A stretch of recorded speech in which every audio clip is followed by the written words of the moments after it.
Olá, para você que chegou até esse vídeo, meu nome é Alisson, eu sou acadêmico de Arquitetura e Urbanismo pela Unicruz aqui de Cruz Alta, Rio Grande do Sul.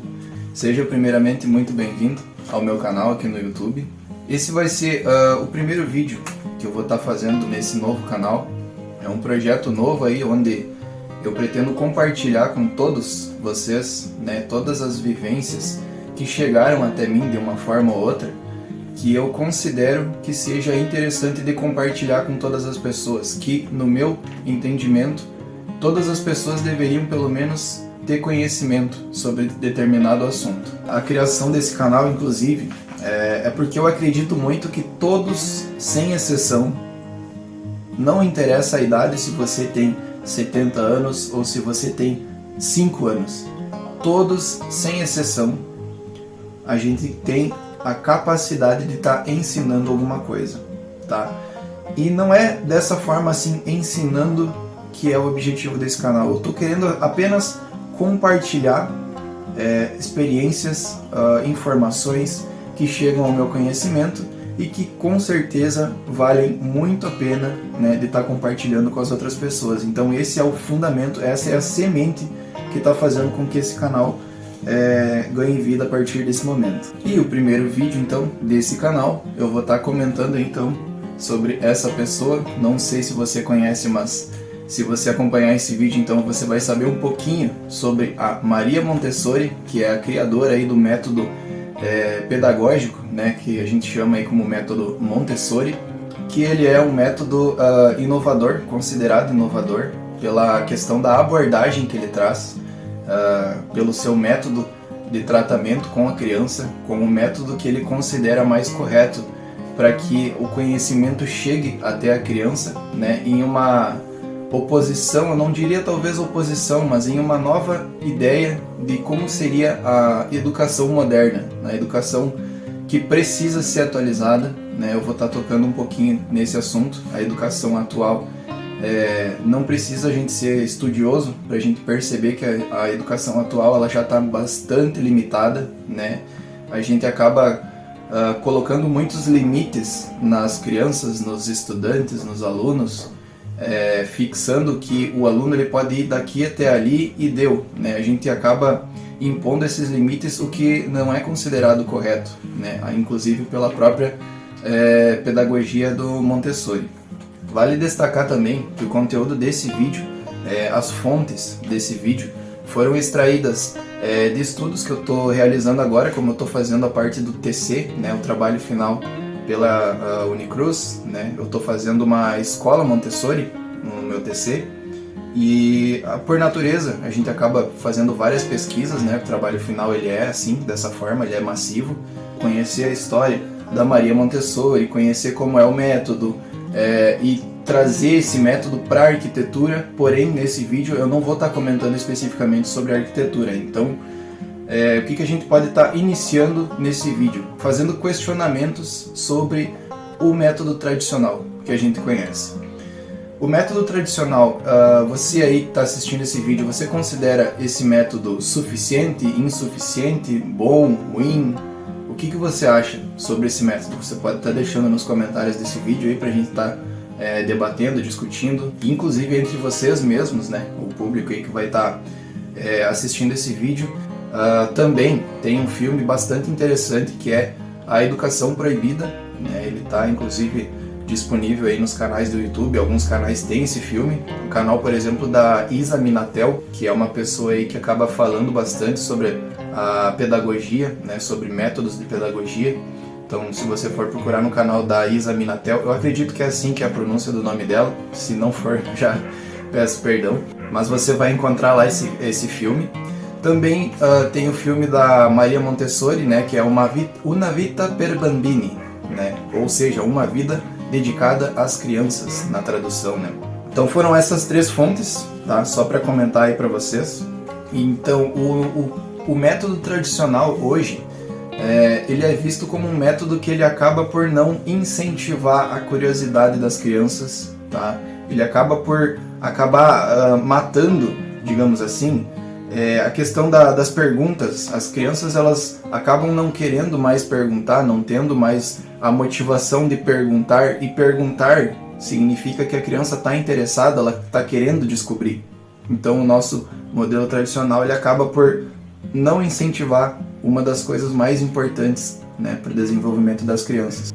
Na minha opinião, eu considero que sim, esse método ele já está bastante ultrapassado, tá? Um método onde a gente tem um professor na frente, às vezes, de 30 alunos, ditando um conteúdo específico, né, um conteúdo, digamos assim, limitado.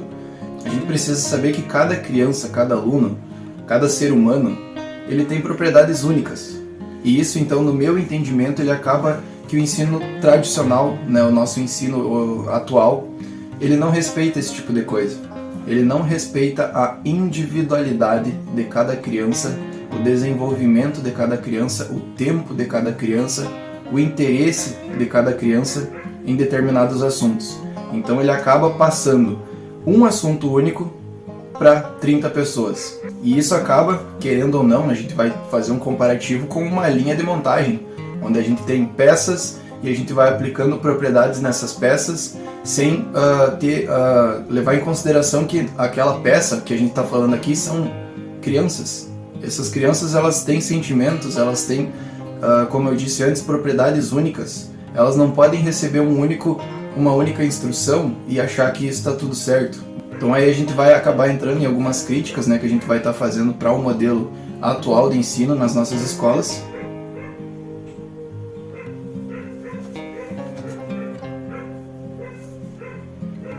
Então, como a gente sabe, o modelo tradicional de ensino ele acaba avaliando as crianças, os alunos, através de notas que vão de 0 a 10 ou 0 a 100, conforme o modelo da escola. Só que aí a gente pode refletir nisso. Será que uma criança e o seu desenvolvimento ele pode ser avaliado mesmo através de um número? Por exemplo, eu tirei 7. Será que eu sou um 7 como pessoa? Será que o meu desenvolvimento realmente ele é um 7, o meu desenvolvimento? Será que eu estou sendo avaliado da maneira mais correta? Será que a pessoa que está me avaliando, ela está avaliando da maneira correta e esse 7 ele é justo comigo? Será que eu estou sendo levado por aquele caminho que eu gostaria de estar trilhando e é através disso que eu estou sendo avaliado? Então, abre margem para várias questões, né, se a gente parar para ver. Se a gente for pegar fatos históricos, por exemplo, de onde surgiu a educação, ou até mesmo a educação pública, a educação obrigatória, a gente vai parar lá em Atenas, né, onde os métodos eram bem diferentes. A questão da obrigatoriedade do ensino, né, os registros apontam que a gente tem lá em Esparta, né, a instrução que era obrigatória, só que aí Esparta, se você já ouviu o filme, né, 300, você vai perceber que ali já tem uma ligação mais militar, né? A instrução era militar e ali era obrigatório a instrução. Quem não atingia os índices, o Estado descartava, isso mesmo que você ouviu, descartava.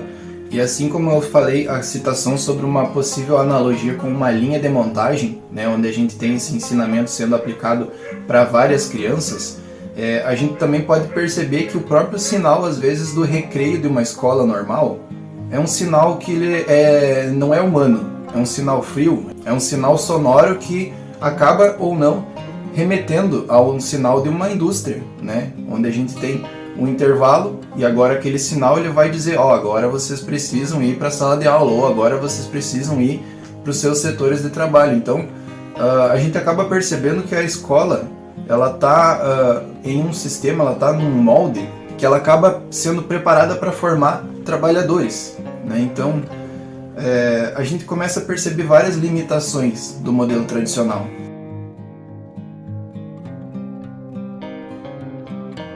E aí, dessa forma, né, se a gente está aplicando o mesmo conhecimento para várias crianças, o que vai chegar no inconsciente dessa criança? Que ela precisa ser igual aos outros. O que a gente sabe que na verdade não é assim, né? Ela não deve, inclusive, ser igual aos outros. Só que se ela for ensinada dessa forma, na cabeça dela, ela vai tentar fazer isso, né? Porque ela está sendo levada por um caminho onde não é o caminho da verdade, não é o caminho do verdadeiro desenvolvimento dessa criança. Então as escolas, hoje em dia, elas estão ensinando tanto conteúdo, que muitas vezes tu se pega perguntando, tá, mas onde que eu vou estar utilizando esse tipo de conteúdo? E aí o professor pode te responder, talvez algum dia você vai precisar, né? Então, se tu parar para pensar no teu ensino fundamental, tá? No teu ensino médio, talvez, o que tu lembra desse tempo? O que tu realmente aprendeu? Talvez tu esteja se perguntando, realmente eu não aprendi muita coisa? O que tu lembra? Talvez tu não esteja lembrando de muitas coisas. E talvez o que tu lembrou que tu aprendeu nesse tempo, ou que tu acha que aprendeu nesse tempo, talvez tu realmente não aprendeu aquilo na escola. Talvez tu aprendeu aquilo através de uma vivência. Então a gente já acaba chegando em uma conclusão que talvez o nosso modelo, ele realmente está muito vazio. Ele realmente possui um sistema que não está dando certo. Que ele realmente não faz o ensinamento permear a criança da maneira com que deveria. Então, alguns métodos mais modernos, o Montessori ele está incluso neles, eles acabam fazendo com que as crianças, inclusive, tenham vivência entre as idades. Tá? Tu não vai ter a fixação de ter uma turma com a mesma idade. Aqui é só para quem tem 6 anos, aqui é só para quem tem 8 anos. Eles fazem mesclas entre alunos de outras faixas etárias, porque isso acaba enriquecendo a vivência, o aprendizado dessas crianças. Eles acabam desenvolvendo outras propriedades interpessoais, como o carinho, como a solidariedade, né? O maior, ele vai sentir aquela necessidade de estar ajudando o menor a desenvolver alguma atividade. E isso é uma coisa que está na gente. Por natureza a gente é assim, só que às vezes, conforme o caminho que a gente trilha, conforme as experiências que a gente tem na vida, a gente acaba perdendo essas propriedades que são da gente, são naturais essas propriedades. E até no filme, né, que eu citei, da Educação Proibida, tem um professor, eu acredito que seja, que ele acaba citando, imagina se no curso do rio, né, uma determinada parte da água, percebesse que tem uma pedra no caminho. Imagine se ela ficasse ali esperando para alguém dizer para ela para onde ela tem que ir essa água. Claro, a gente sabe que isso não vai acontecer. Só que essa água, o que ela faz? Se ela não consegue passar pela pedra, ela vai procurar outro caminho. E isso a criança ela precisa ter essa independência para estar procurando um outro caminho para passar, ou até mesmo crescendo a ponto de passar por cima dessa pedra. O que eu quero dizer com isso? A criança ela não pode ter limites de dizer que é só por aqui que se resolve isso. Tu tem que dar a propriedade, a permissão dessa criança poder escolher por onde ela quer resolver aquele problema. Deixa ela pensar como ela vai resolver o problema. E a questão da água passar por cima da pedra faz uma referência talvez a essa criança, digamos que ela está interessada em um determinado assunto. Ela pode se especializar naquele determinado assunto de maneira com que ela curse, inclusive, disciplinas com idades avançadas, tá? Porque ela está muito interessada naquele assunto, ela está percebendo que ela está agregando muito com aquilo e ela pode acabar chegando num nível que para a idade dela não é normal. Só que ela vai estar muito instruída naquele determinado assunto e dessa forma ela pode sim acabar passando por cima da pedra, através do seu próprio conhecimento, da sua própria busca. Então os métodos tradicionais, né, eles acabam por desenvolver capacidades humanas que acabam só sendo possíveis de serem desenvolvidas através da convivência com outras pessoas, com outras idades, né, alunos de outras idades,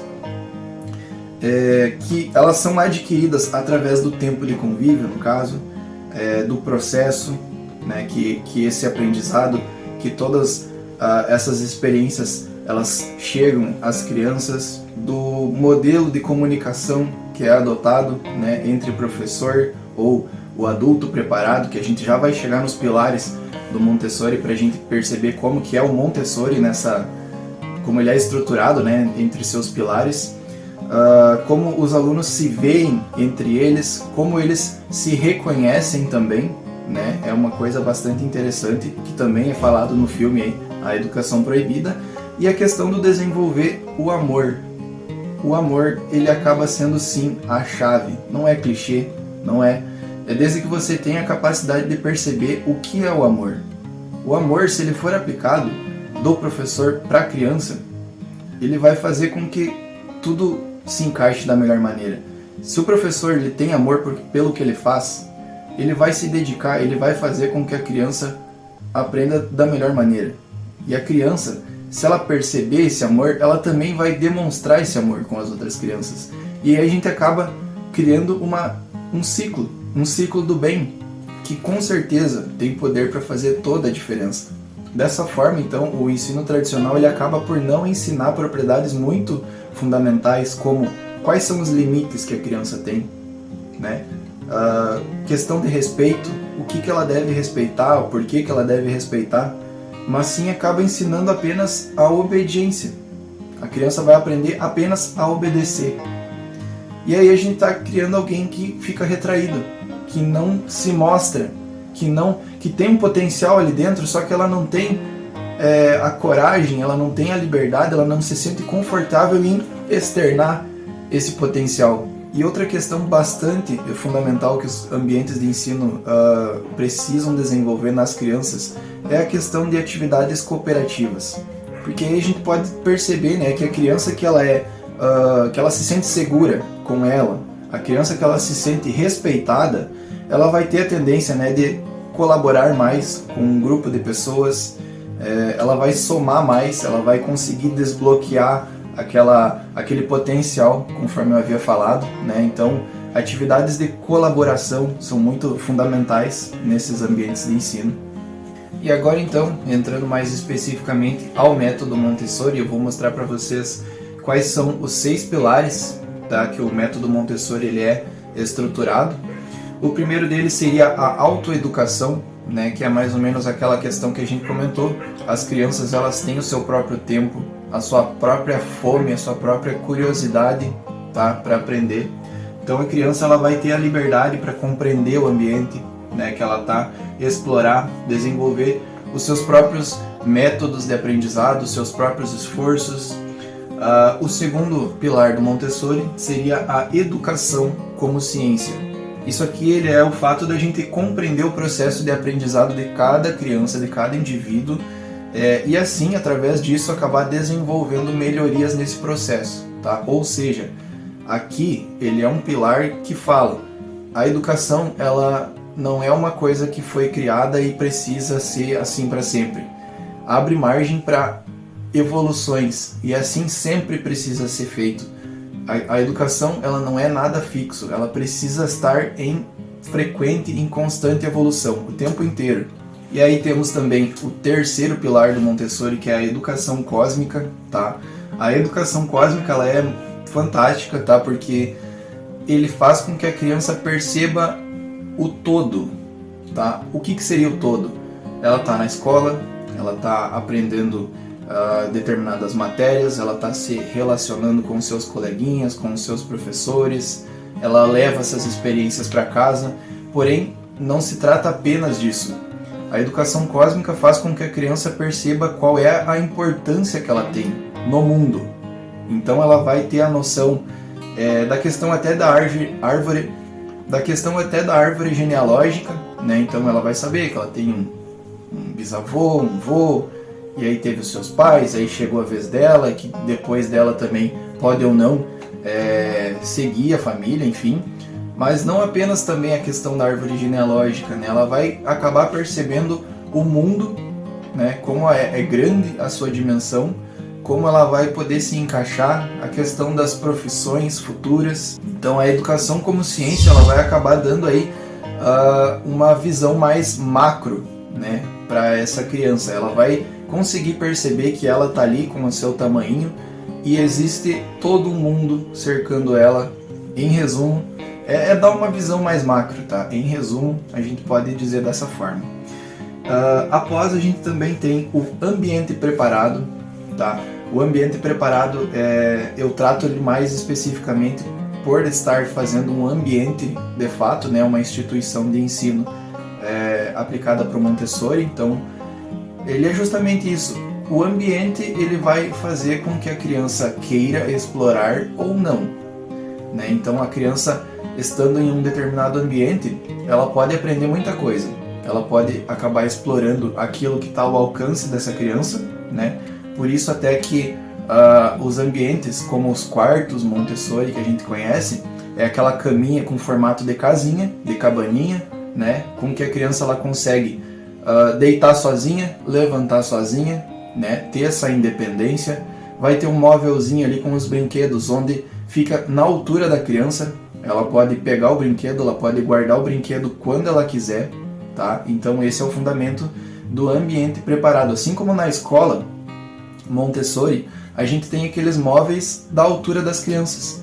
Então justamente a criança ela vai ter autonomia para ir lá, ela vai escolher a sua atividade que mais chama a atenção dela, ela vai desenvolver aquela atividade e depois disso ela vai lá e guarda a atividade no lugar. Ou seja, aí a gente já começa a perceber algumas coisas, né? Com as crianças que vão no método tradicional, será que elas têm essa independência? Será que elas têm essa disciplina? Né? Será que elas aprendem isso? Será que a criança do método tradicional, ela chega em casa, ela pega uma coisa no lugar, ela vai saber que ela tem que botar naquele lugar? Será que ela está aprendendo essa consciência na escola? E através disso, aos poucos, a gente já vai começando a perceber algumas características bem interessantes, né, do método Montessori. O próximo, então, seria a criança equilibrada. A criança equilibrada, ele consiste no entendimento de que para essa criança desenvolver o aprendizado dela, aprender mais, ela precisa estar bem com a sua família, com o ambiente que ela se encontra. Então ela precisa estar feliz, ela precisa estar calma, ela não pode trazer problemas para a sala de aula, e isso às vezes acaba externando, né, a questão da sala de aula, muitas vezes pela família, pela situação que essa criança passa em casa. Então também é um dos pilares, também é uma das propriedades aí que o Montessori ele acaba focando, certo? Então é justamente esse entendimento que para uma criança ou até mesmo um ser humano, né, não precisa ser uma criança, ele estar aberto a novas situações, ele precisa estar bem consigo mesmo, né? Então a gente precisa ter esse entendimento.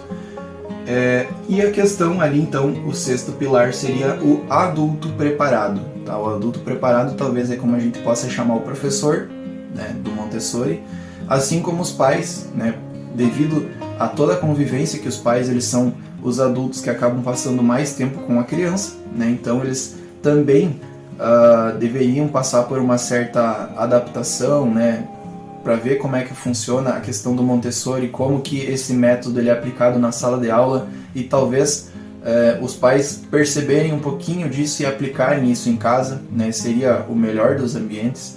O adulto preparado, ele não é um adulto que dita situações, aprendizados para os alunos, ele é aquela pessoa que vai estar ali orientando, né, para que caso a criança sinta a necessidade de perguntar alguma coisa, aí sim aquele adulto ele vai intervir, né? Então tem até uma das frases da Montessori, que eu vou estar citando algumas a seguir, que é jamais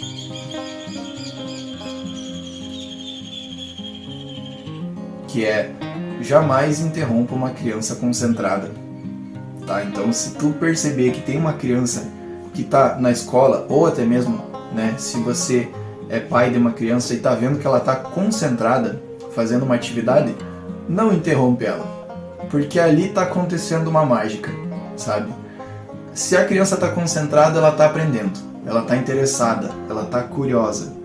Então ali é um momento de magia que não pode ser interrompido, tá? É justamente ali que acontece o aprendizado, o desenvolvimento dessa criança. Então, citados os 6 pilares do método Montessori para vocês, agora eu vou pegar algumas frases para estar comentando para vocês, tá? Do método Montessori. A primeira delas, então: as pessoas educam para a competição, e esse é o princípio de qualquer guerra. Quando educamos para cooperarmos e sermos solidários uns com os outros, nesse dia estaremos a educar para a paz. Então o que está dizendo isso aqui? Basicamente ele está fazendo um vínculo Um vínculo não, ele está pegando, por exemplo, o que acontecia em Esparta, né, que a educação lá ela era basicamente para a guerra, tá? Só que quando a gente educa com um fim competitivo, não é da maneira mais saudável possível. Por isso que aqui ela está dizendo, é o princípio de qualquer guerra, competição, tá? Não que a competição ela não seja interessante, desde que ela seja aplicada da maneira certa. Outra frase então, nunca ajude uma criança numa tarefa que ela se sente capaz de fazer, que é justamente o que eu falei agora há pouco. A pessoa que é servida ao invés de ser ajudada está sendo impedida de desenvolver sua própria independência. Tá? Então é outra frase também da Maria Montessori, e que eu sempre gosto de estar citando também a analogia da borboleta. Presta bastante atenção nessa analogia, tá? Que talvez você vai gostar dessa analogia e vai talvez aplicar aí com o seu filho, com os seus alunos, enfim. Então qual que é o processo evolutivo que a gente conhece da borboleta? Ela é uma lagarta, e aí para ela se desenvolver, se transformar numa borboleta, ela vai lá, constrói o casulo dela, vai ficar ali dentro por algum tempo, e depois, quando ela concluir esse processo, ela quebra o casulo em forma de borboleta e concluiu o processo. Se a gente for lá, né, quebrar o casulo dessa lagarta no meio do processo evolutivo, o que a gente vai estar fazendo? A gente vai estar prejudicando o processo evolutivo dessa borboleta. Ela vai acabar, por mais que o desenvolvimento dela esteja completo, dessas asas, digamos, por a gente ter ajudado ela a sair desse casulo, ela vai acabar não tendo forças para conseguir fazer a ação de voar depois. Tá? Então, ou seja, a intenção pode ter sido boa, tu foi ajudar ela a sair, porém tu acabou eliminando qualquer chance dela poder voar. Então, é um detalhe bem interessante, tá? É uma analogia bem profunda se tu parar para ver. Se a gente está ajudando uma criança, será que a gente realmente está ajudando? E isso acaba não se limitando apenas ao universo das crianças, né? Então, às vezes você tem um amigo, uma amiga que está passando por alguma dificuldade, e aí você ajuda essa pessoa. Só que será que aquilo que tu fez realmente ajudou ela? Sabe? Então, abre margem para várias reflexões. E aí também tem uma das frases que eu acho bastante interessante, que é: o maior sinal de sucesso para um professor é poder dizer: as crianças estão trabalhando como se eu não existisse. E aí, cara, a diferença entre o método tradicional para essa frase aqui, ela é gritante, tá? Então o professor, ele não é necessário no aprendizado. Isso aqui está mostrando isso. No Montessori, pelo menos, a criança ela pode se desenvolver sem nem perguntar para o professor. Por quê? Porque ela vai ter o interesse em buscar aquele conteúdo, a curiosidade. O método vai fazer com que esse interesse floresça da maneira mais natural. Que o interesse, na verdade, ele está dentro da criança. Só que às vezes, conforme a maneira com que esse conhecimento, com que esse desenvolvimento ele é imposto às crianças, acaba que essa criança ela perde o interesse, perde a curiosidade e por aí vai. Então beleza, pessoal, chegamos ao final deste vídeo, que foi o vídeo então sobre a pedagogia ou método Montessori, criado aí pela Maria Montessori lá na Itália. Eu espero que tu tenha gostado de toda essa história, eu espero que tu tenha gostado de conhecer o método Montessori, caso tu não conhecesse antes. E caso tu já conhecia, então eu espero que mesmo assim eu tenha conseguido te ajudar de alguma forma, tá? Conseguido te fazer enxergar alguma coisa que talvez tu não tinha enxergado antes. No mais é isso, eu agradeço então a presença de todos e valeu!